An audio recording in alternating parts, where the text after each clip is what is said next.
প্ৰথম অসমীয়া ছনেটৰ লিখক কোন?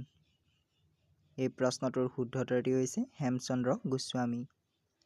ভাৰতীয় সংবিধানৰ অভিভাৱক বুলি কাক কোৱা হয়? ইয়াৰ শুদ্ধ উত্তৰটি হৈছে উচ্চতম ন্যায়ালয়।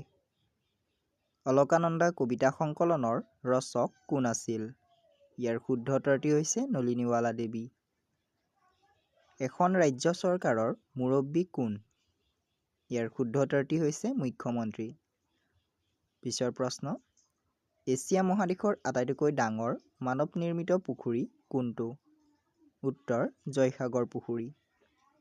পৃথিৱীৰ সৰ্ববৃহৎ কমলা ৰপ্তানি কৰা দেশখনৰ নাম কি? শুদ্ধ উত্তৰটি হৈছে স্পেইন। প্ৰত্যেক বছৰে সৰ্বাধিক সংখ্যক চলচ্চিত্ৰ নিৰ্মাণ কৰা দেশখনৰ নাম কি? উত্তৰ ভাৰত। ভাৰতৰ কোন স্থানত সৰ্বাধিক পৰিমাণে বৃষ্টিপাত হয়? শুদ্ধ উত্তৰটি হৈছে মৌচিনৰাম, মেঘালয়। ভাৰতৰ কোনখন ৰাজ্যত প্ৰথম অকংগ্ৰেছী চৰকাৰ গঠন কৰা হৈছিল? উত্তৰ কেৰালা। অসমৰ গীতিকবি বুলি কাক আখ্যা দিয়া হয়? শুদ্ধ উত্তৰটি হৈছে পাৰ্বতী প্ৰসাদ বৰুৱা। সৰ্বোচ্চ একৰ মাটিত ৰবৰ খেতি কৰা ৰাজ্যখনৰ নাম কি? শুদ্ধ উত্তৰটি হৈছে কেৰালা। সৌৰজগতৰ কোনটো গ্ৰহৰ সৰ্বাধিক সংখ্যক উপগ্ৰহ আছে? ইয়াৰ উত্তৰটি হৈছে শনি গ্ৰহৰ। শ্বিলং কোনখন পাহাৰত অৱস্থিত? ইয়াৰ শুদ্ধ উত্তৰটি হৈছে খাচী পাহাৰত। পিছৰ প্ৰশ্ন, বড়ো সাহিত্য সভা কেতিয়া গঠন কৰা হয়? ইয়াৰ শুদ্ধ উত্তৰটি হৈছে 1952 চনত। কোনটো প্ৰণালীয়ে ভাৰত আৰু শ্ৰীলংকাক পৃথক কৰিছে? ইয়াৰ উত্তৰটি হৈছে পক প্ৰণালীয়ে। পিছৰ প্ৰশ্ন, অসম ছাত্ৰ সন্মিলনী গঠন কোন চনত হৈছিল? উত্তৰটি হৈছে 1916 চনত। শৰতৰ কবি কোন?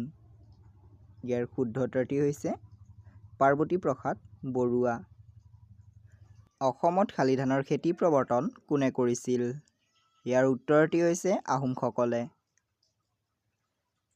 অসম বুৰঞ্জীত কেঁকোৰাৰ ৰজা বুলি কাক কোৱা হয়? ইয়াৰ উত্তৰটি হৈছে চুটিম ফাগ। হেলিৰ ধুমকেতু কিমান বছৰৰ মূৰে মূৰে আবিৰ্ভাৱ ঘটে? উত্তৰটি হৈছে ৭৬ বছৰ মূৰে মূৰে। ভাৰতৰ ৰাষ্ট্ৰীয় সংগীতটো গাবলৈ কিমান সময় লাগে? ইয়াৰ উত্তৰটি হৈছে ৫২ ছেকেণ্ড। ভাৰতৰ কোনখন নদীত হীৰা পোৱা যায়? শুদ্ধ উত্তৰটি হৈছে কৃষ্ণা নদীত। মহাত্মা গান্ধীক কোনে সৰ্বপ্ৰথম মহাত্মা বুলি কৈছিল? উত্তৰটি হৈছে ৰবীন্দ্ৰনাথ ঠাকুৰে।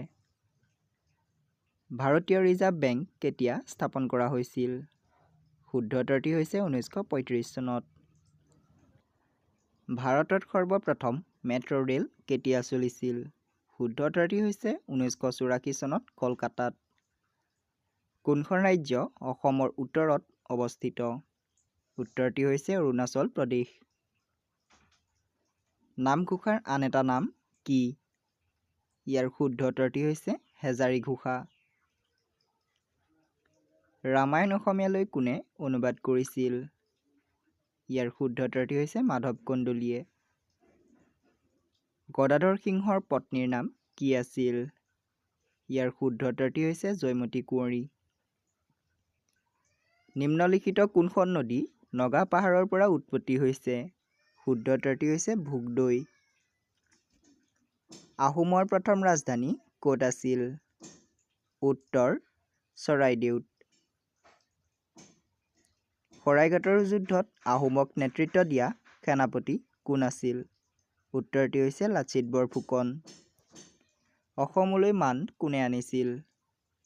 উত্তৰটি হৈছে বদন বৰফুকনে।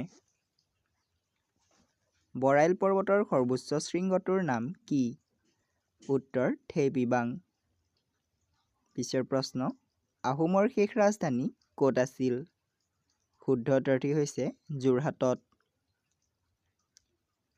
কোনখন ৰাজ্যৰ সৈতে অসমে ইয়াৰ সীমা ভাগ বতৰা নকৰে? উত্তৰ ছিক্কিম। ইয়াণ্ডাবু সন্ধি কিমান চনত স্বাক্ষৰিত হৈছিল? শুদ্ধ উত্তৰটি হৈছে 1826 চনৰ 24 ফেব্ৰুৱাৰীত। মহাভাৰত কোনে অসমীয়ালৈ অনুবাদ কৰিছিল?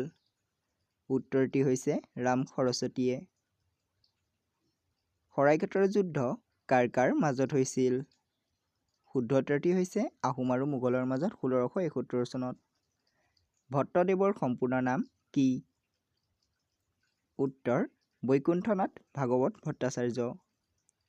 কীৰ্তন ঘোষা কোনে ৰচনা কৰিছিল?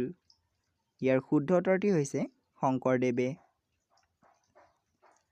অসমীয়া চুটিগল্পৰ পিতৃস্বৰূপ কোন? উত্তৰ লক্ষ্মীনাথ বেজবৰুৱা। কোনখন নদীক অৰুণাচল প্ৰদেশত কামেং নামেৰে জনা যায়? ইয়াৰ উত্তৰটি হৈছে জীয়া ভৰলী নদীক। ব্ৰহ্মপুত্ৰৰ কোনখন উপনদী আটাইতকৈ ডাঙৰ? শুদ্ধ উত্তৰটি হৈছে সোৱণশিৰি। ভূমিকম্পৰ বাবে কোন বছৰত চান্দুবি বিলৰ সৃষ্টি হৈছিল? উত্তৰ ১৮৯৭ চনত ১২ জুনত। পৃথিৱীৰ বৃহত্তম দ্বীপ গ্ৰীণলেণ্ড কোনখন দেশৰ অংশ? উত্তৰ ডেনমাৰ্কৰ। ৰাষ্ট্ৰীয় গ্ৰাম্য জীৱিকা অভিযান ডে NRLM-ত ডে কি বুজায়? উত্তৰ দীনদয়াল অন্ত্যোদয়া যোজনা। শংকুৰাজ কোঁৱৰে গোৱা অলকানন্দা গীতটিৰ গীতিকাৰ কোন? উত্তৰ মৈত্ৰী পাটৰ। ভাৰতৰ ৰাষ্ট্ৰপতিক কোনে শপত পাঠ কৰোৱায়? উত্তৰ উচ্চ ন্যায়ালয়ৰ মুখ্য ন্যায়াধীশে। ভাৰতৰ আটাইতকৈ পশ্চিমত থকা ৰাজ্য কোনখন? উত্তৰ গুজৰাট। প্ৰথম উপগ্ৰহ উৎক্ষেপণ কৰা দেশখনৰ নাম কি? উত্তৰ ৰাছিয়া। ইছৰোৰ মুখ্য কাৰ্যালয় ক'ত অৱস্থিত? উত্তৰ বাংগালোৰত। অৰ্থনীতিৰ পিতৃ বুলি কাক আখ্যা দিয়া হয়? উত্তৰ আদাম স্মিথ। টোকলাই চাহ গৱেষণা কেন্দ্ৰ ক'ত অৱস্থিত? উত্তৰ যোৰহাটত। আটাইতকৈ পুৰণি বেদ কোনখন? ইয়াৰ শুদ্ধ উত্তৰটি হৈছে ঋগ্বেদ। প্লেগ ৰোগৰ বীজাণুৰ নাম কি? উত্তৰ পেস্কিঅৰেলা পেলটিছ। মেলেৰিয়া ৰোগৰ বীজাণুৰ নাম কি? উত্তৰ প্লাজমডিয়াম। কলেৰা ৰোগৰ বীজাণুৰ নাম কি? উত্তৰ ভিব্ৰিঅ কলেৰি। জলাতংক ৰোগৰ বীজাণুৰ নাম কি? উত্তৰ ৰেবিছ ভাইৰাছ। বসন্ত ৰোগৰ বীজাণুৰ নাম কি? উত্তৰ ভেৰিচেলা জষ্টাৰ ভাইৰাছ। যদি ভিডিঅ'টো চাই ভাল লাগিল তেনেহ'লে লাইক শ্বেয়াৰ কমেণ্ট এটা কৰি চেনেলটো প্লিজ ছাবস্ক্ৰাইব কৰি ৰাখিব।